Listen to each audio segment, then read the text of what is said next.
King Edward Mine manages 22 acres of mining landscape and 4 historic Cornish engine houses. On a beautiful July day, Phil Harris of the Cornwall Butterfly and Moth Society continues his talk about the unique habitat and some of the plants, insects and birds that you can discover for yourselves a short walk along the Great Flat Lode trail.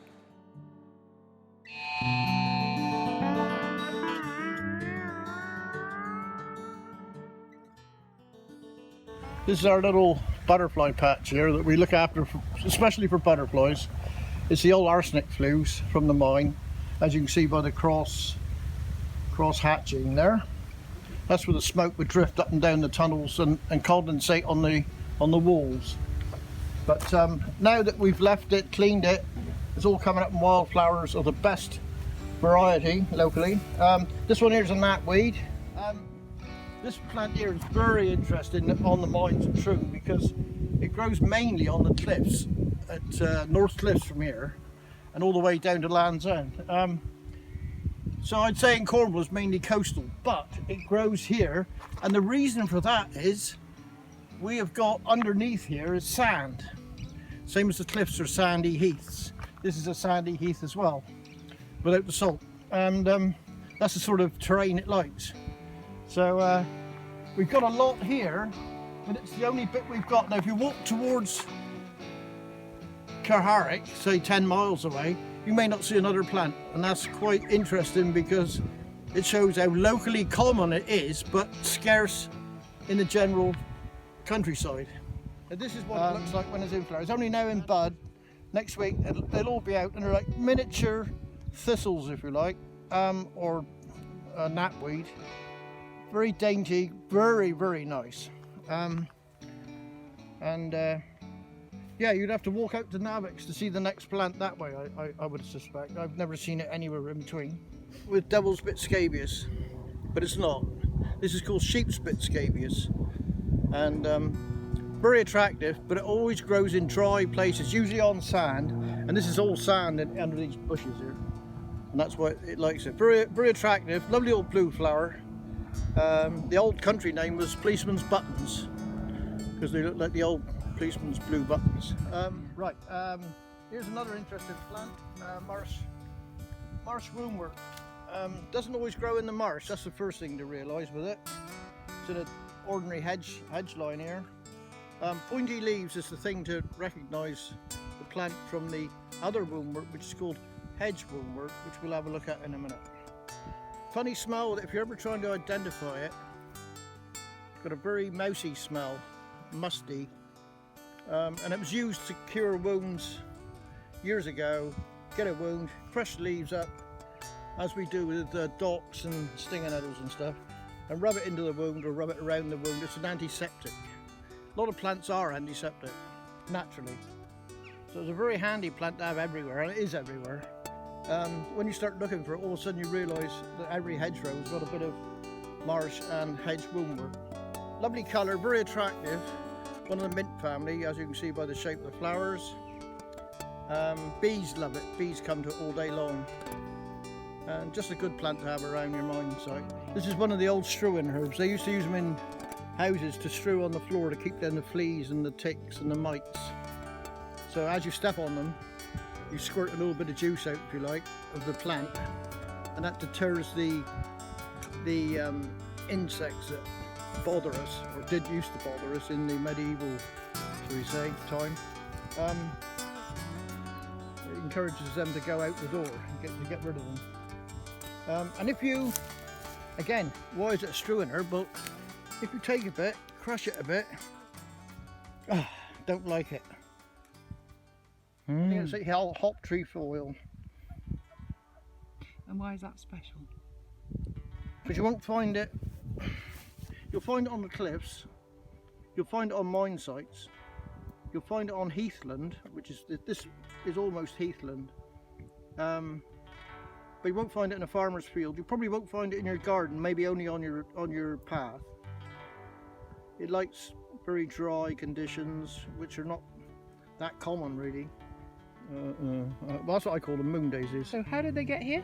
Well, I brought them here from another site, And of course, when I say I brought them, all I had to do when I brought them here was go like that. There's this one flower. Can you get that? Yeah. And what should I do? How many seeds would you say I've got in my hand now from one flower? Yeah, about 500 perhaps. 500? But it could be. Say it's 250. There's 500. I mean, that's not bad, is it, for 2 seconds work? All I did was collected it, came up here, remembered I had the bag in my pocket, and went like that. And there they are. It's that simple sometimes. Not always. Yeah, that's our wild dock. And there's the seeds for the birds in the winter and the autumn. And of course the ones that fall on the floor will be food for the beetles, slugs, voles. Everything goes to feed everything, you know. But we don't see it. We never see that part of it. Which is why we never consider it, really. It's Hedge Woundwort, as opposed to the other one we saw, which was Marsh Woundwort. And the way I can tell it easily is that the leaves are not pointy, they're big round leaves. Can you see this round leaf here? And the flowers are darker, but can you see how attractive that little flower is? Almost orchid shaped. It's one of the mint family. Yeah, lovely. Yeah, proud to have it in the meadow.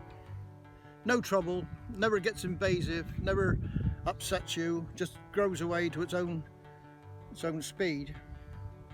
And of course all the little tiny insects love it, the little hoverflies and things like that.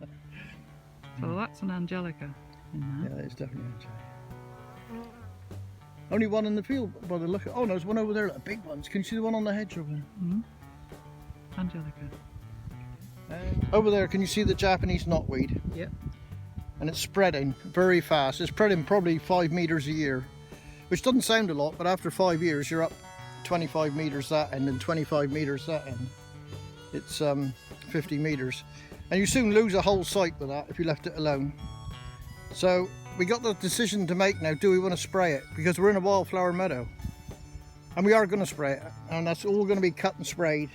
We'll probably use the injection type of spraying, in that we cut it off, and because it's like bamboo, we'll inject it down into the hollow space.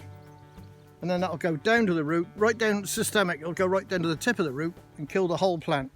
All right, as you can see, these cutouts are straight, and there's 6 of them in a row here at Fortescue's. Fortescue's. And they would be run off in a launder coming over from the mine, or coming down from that mine up there, which is called Grenville. The tables up there, the crushers, and then they would be sunk here with sand and water, and then they would drain the water off, and then they would try the tin in it and see if it was good enough to put on the table and empty it. So why is it so important for wildlife? It's important because it's low in nutrients. Okay, that's the first thing. Been here 100 years and it still isn't growing much. It's got shelter from the wind because it's like that.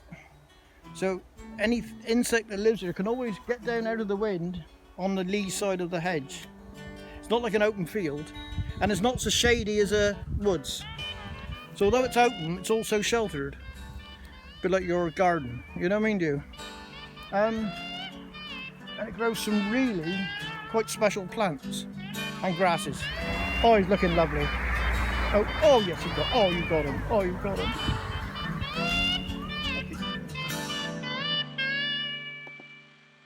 Thank you, Phil, for this walk around our wildflower meadows and conservation projects. There is more information on the Cornwall Butterfly and Moth Society website.